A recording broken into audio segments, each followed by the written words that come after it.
Bonjour Hélène, bonjour ma grande sœur. Je rentre chez moi là, il est 18h20, ça fait 20 minutes qu'il y a le couvre-feu. À Montpellier, ça fait 20 minutes. Et j'ai été faire quelques courses. Et finalement, de fil en aiguille, je me retrouve ici là. Mais bon, pour l'instant, les gens rentrent lentement chez eux.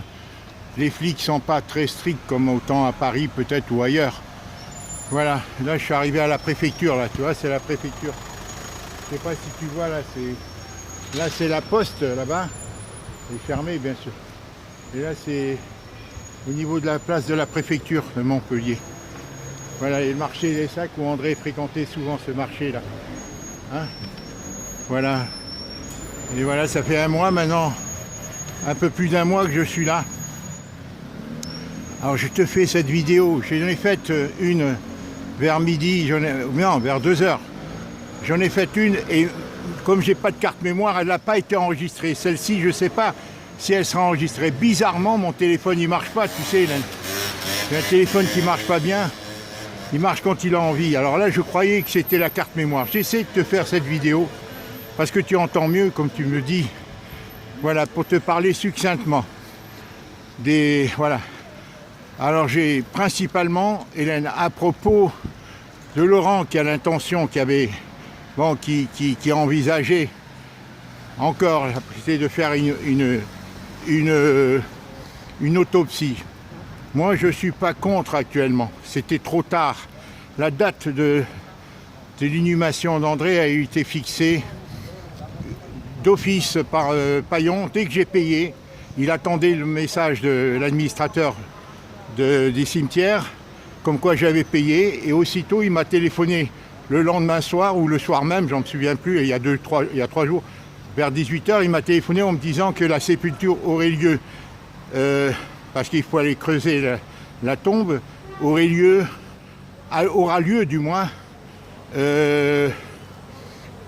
à 9h30 au cimetière Saint-Lazare, mardi matin, mardi 20. Là, on est 23, 24, 25, 26, mardi 26 janvier. Donc, bon, je tâcherai d'y être avant. Il m'a dit, ça y est, tâchez d'y être avant. Ça va être très bref, puisque je serai le seul. André connaissait peut-être du monde ici. Mais moi, je connais personne, et personne, il n'y a pas eu d'avis de décès. Elle connaissait, parce qu'elle parlait avec des gens, mais moi, je ne sais pas avec qui elle parlait. Moi, je sais qu'à l'époque où je vivais, je la voyais parler parfois avec des gens assises près de personnes.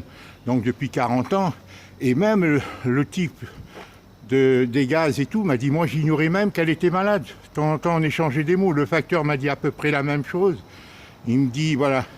Et il me disait que, bon, je ne veux pas revenir là-dessus.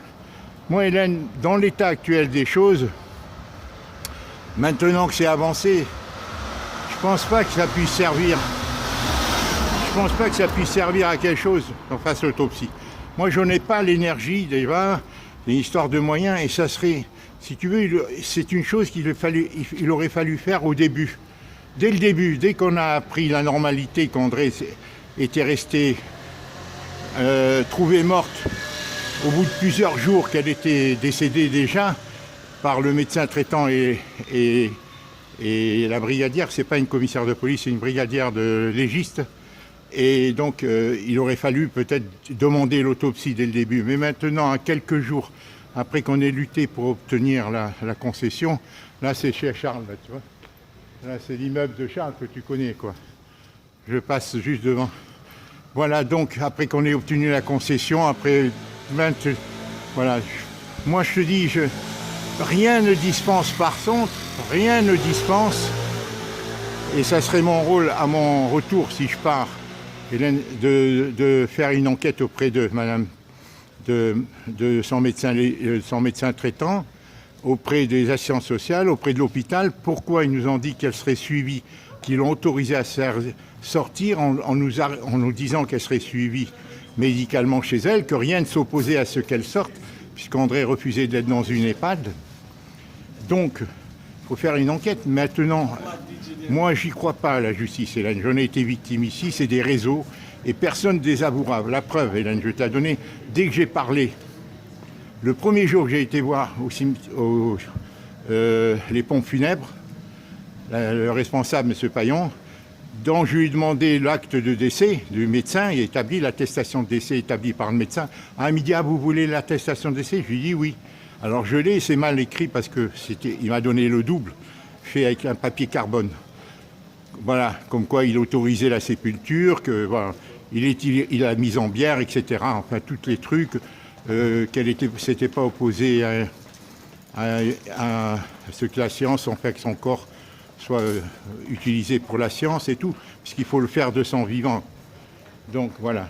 Enfin, je t'enverrai, je te ferai la photo, mais tu verras pas. C'est des croix qu'il peut mettre dans des cases et que son médecin traitant a établi. Il a remis aux pompes funèbres, qui me l'a remis à ma demande.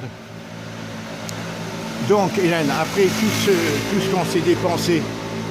qu'on s'est dépensé, là c'est la rue de l'Université, tu la connais. Hein. Je la descends, il n'y a personne parce que c'est le couvre-feu depuis 3/4 d'heure. Et moi, je te parle là maintenant, Hélène, parce que la voisine du dessous, je l'entends marcher.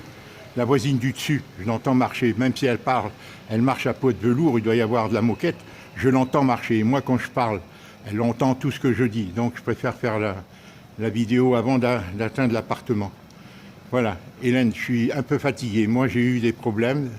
Ces 4 derniers jours, j'avais des brûlures dans le ventre dans la nuit, le ventre chaud.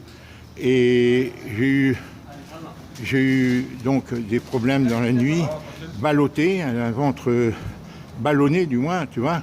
Et j'avais mal dans la nuit, tout ça. Ce matin, je me suis réveillé avec des courbatures, tout ça. C'est tous les symptômes du coronavirus. Alors, est-ce que je l'ai déjà contacté ou est-ce qu'il est toujours en moi? J'ai des courbatures et de la fatigue, tu vois, qui est revenu. Et je gère ça. Alors, est-ce que c'est aussi le stress? Est-ce que c'est un variant? J'en sais rien. Alors, je suis fatigué, par un coup comme ça, souvent. Je suis fatigué, j'ai acheté du zinc, j'ai acheté de la vitamine C, et D du moins, voilà, je vais en prendre, c'est des oligo-éléments. J'en ai eu pour 30 €. Et je vais en prendre, puisque le professeur Joyeux et d'autres disent qu'il faut à tout prix prendre du zinc, de la vitamine D et de la vitamine C.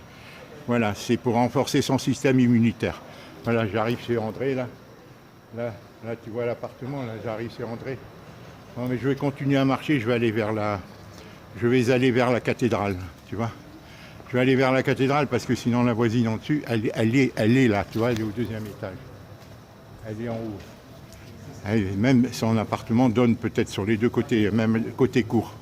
Donc, Hélène, ce que je voulais te dire, donc pour l'autopsie, alors voilà, je l'ai téléphoné à Émile, puisque j'ai dit je vais téléphoner tout de même à Émile. On a parlé pendant 1h30. Alors lui, il dit envoie-moi tous les documents, soi-disant qu'il va faire intervenir l'avocat, et si et ça. Moi je lui dis écoute Émile, moi personnellement, si tu veux faire ça et tout ça, c'est de la folie d'inhumer André, de mettre André sous terre. Il faut, Audrey, de la mettre, si tu veux, à même la terre, quoi, tu vois, son cercueil. De mettre son corps à même la terre directement. Je lui dis, dans ce cas-là, il faudrait que je demande à l'administrateur des cimetières de la mettre finalement dans le carré de la commune sans cercueil pour qu'on puisse l'autopsier. On ne peut pas le mettre sous terre et après l'exhumer. Hélène, c'est pas possible. Alors il faudrait que je le fasse lundi. Alors lui, il me dit, fais ce que je te dis, envoie-moi tes papiers, envoie-moi tout ce que tu peux m'envoyer. Alors il m'a reproché de ne pas le rentrer en contact avec lui. Je ne vais pas rentrer en polémique, Hélène. Je ne vais pas rentrer en polémique avec lui. Il est toujours le même. Hein. Bon. Alors moi, je lui ai téléphoné, je lui ai annoncé qu'André serait inhumé. Il m'a dit qu'il ne pouvait pas venir pour les raisons que Nini soit à l'hôpital. Mais un aller-retour, tu sais, hein, il pouvait venir le soir et repartir le lendemain matin. Hein. Voilà, s'il voulait vraiment y assister, il faut dire les choses en face. Moi, je lui dis, c'est un devoir de le prévenir, il vient s'il veut. Mais lui, il me dit qu'il ne peut pas venir. Bon, ben, libre à lui. Hein, parce qu'un voyage en train, c'est 3 heures, Paris-Montpellier. 3 heures, Paris-Montpellier. Pas plus, hein. Voilà. Un aller-retour, il vient le soir, il repart le lendemain matin. Nini, il ne va pas la visiter, il la visite que l'après-midi. Donc il peut assister. S'il voulait, même si c'était un élan, bon, il l'a pas, bon, je ne peux rien dire. Hein. D'accord, moi il m'a dit, je ne peux pas venir pour les raisons que tu connais. Alors, bon. Ceci dit, il a l'air préoccupé de la façon dont André est décédé. Ça a l'air si tu veux, de le déranger, Voilà, il n'accepte pas, il me dit qu'il était souvent en relation avec elle. Alors il mélange le faux et le vrai, mais moi je ne suis pas là pour Hélène faire... C'est tout, moi je ne veux pas rentrer en procès, il critique Charles, je lui ai remis en place en lui disant que pour moi Charles ne lui avait pas fait de mal. Et alors il me dit que c'est un radin et tout, mais ça ne le regarde pas. Que Charles soit un radin, il m'a raconté des choses, que anglais, bon voilà, mais moi je lui ai carrément dit, moi à ma connaissance, je ne vois pas pourquoi il aurait tant d'hostilité envers Charles. Charles, il a dû se protéger, contrairement à moi, de ses abus à Émile. Bon, moi, je ne veux pas rentrer en polémique. Tu vois, il fabule tellement que je ne veux pas rentrer en polémique.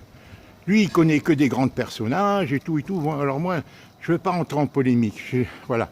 Par contre, il m'a laissé entendre qu'il ferait intervenir l'avocat qui connaît des gens haut placés, que comme si on pouvait faire une enquête. Mais à ce moment-là, alors, on ne peut pas l'inhumer. On ne peut pas l'inhumer en pleine terre, Hélène. Si on doit faire une autopsie, tout ça. Mais moi, je ne déciderai pas de ça, Hélène. Je n'ai pas l'énergie, je n'ai pas les moyens, j'y crois pas.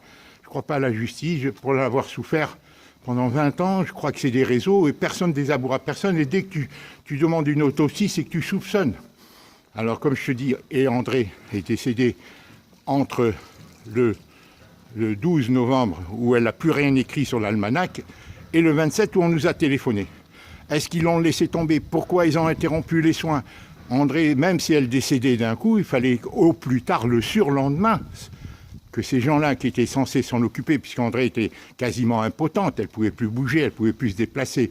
Et voilà, qu'est-ce qui les a amenés à interrompre?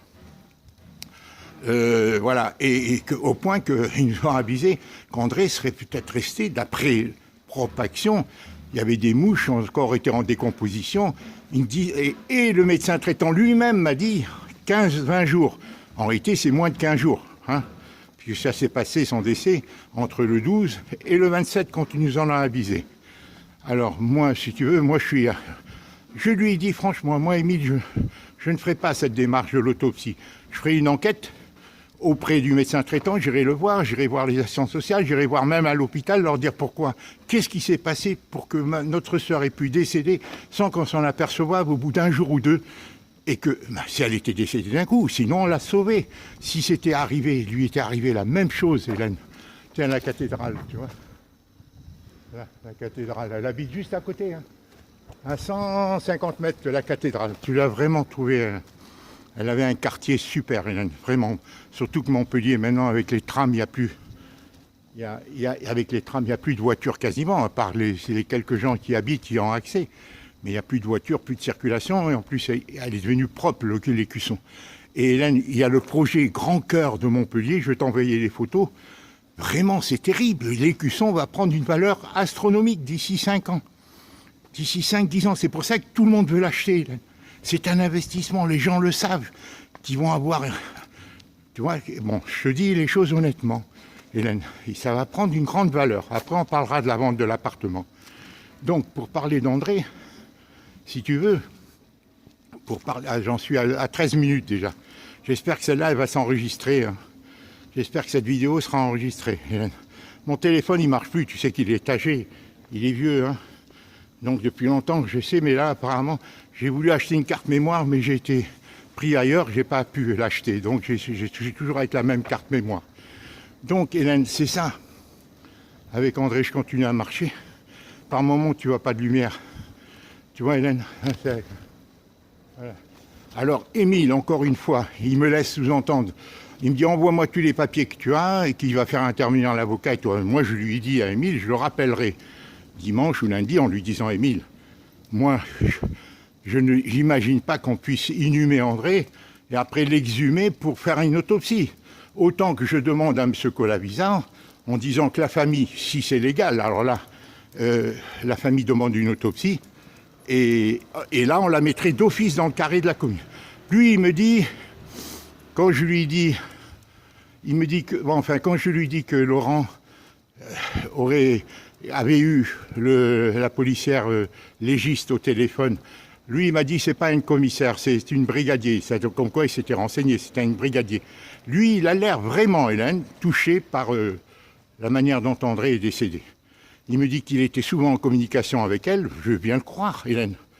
Qu'André aimait parler avec lui, bon, peut-être qu'il m'a dégrainé à moi parce qu'il n'acceptait pas que tu m'aides, Hélène. Émile a toujours été comme ça, tu vois. Et donc, voilà. Il n'accepte pas nos retrouvailles, moi je me souviens tout ce qu'il a fait, bon. Mais même envers Charles et tout, ça fait 50 ans qu'il parle comme ça. Alors il mélange le faux et les vrais, mais moi je ne vais pas passer mon temps à lui dire « tu mens, tu mens, tu mens, tu mens, tu mens », tu déformes les choses. Alors quand il se vante trop, je le remets en place, tu vois. Là c'est les hauts de la cathédrale, là, tu vois. Voilà, quand il se vante trop, je le remets en place, quand il, voilà. Bon là, pour qu'on ait pu parler 1h30, c'est un prodige, hein. J'ai fait, alors je lui ai dit que bon, qu'il fallait s'arrêter de critiquer les uns les autres. Tu vois, quand il critiquait, bon, je lui ai fait comprendre. Et lui, bon, il dit que non. Je lui ai dit, mais Charles, il t'a rien fait. Carrément, je lui ai dit, Charles, il t'a rien fait. Oui, mais c'est un gougnafier, c'est un radin. Il pense qu'au fric et tout et tout. Mais ça le regarde pas. Et alors, c'est sans problème. Moi, j'ai eu mes différends avec Charles. Si Charles a réussi, tant mieux pour lui, mais il aurait pu réussir sans me faire du mal, sans s'approprier, sans me mentir, sans me faire croire à des choses qu'il n'avait pas l'intention de réaliser avec moi, etc. Je t'ai déjà expliqué ces choses-là, mais moi, je n'ai pas en mémoire. Alors, parce que Charles aurait eu des actes, et Jacqueline, il m'a raconté une chose ou autre qui serait vraie ou fausse à propos de Jacqueline, qu'elle aurait refusé, qu'elle n'aurait pas pu donner plus de 10 € à André en lui disant « je ne peux pas te donner plus ». Comme un acte de, bonsoir, hein, comme un acte de, qu'elle était rapiace, quoi. Alors ça peut être vrai, il y a peut-être du vrai dans tout ça, Hélène, parce que moi-même, je le pensais, mais moi, il ne s'est pas au point de me dire ce qu'il me dit. Cette violence envers Charles et Jacqueline n'est pas justifiée, si tu veux. Ça frise la jalousie. Bon, si Charles a réussi, tant mieux. Encore une fois, moi, si j'étais le voir Charles, c'était pour lui. Il n'avait pas à me baratiner. Mais moi, il m'a fait du mal, mais ça ne veut pas dire pour autant. Même si, avec Émile, ils se sont neutralisés l'un l'autre. Charles, c'est bon. Mais je ne vais pas venir là-dessus. Tout ce que je vais te dire, Hélène, bon, je te parle plus de ces griefs d'Émile, là, outranciers, envers toi, envers moi, envers Charles. Enfin, moi, il ne me le dit pas directement. Mais il le dirait à André ou il te le dirait à toi, de la même manière.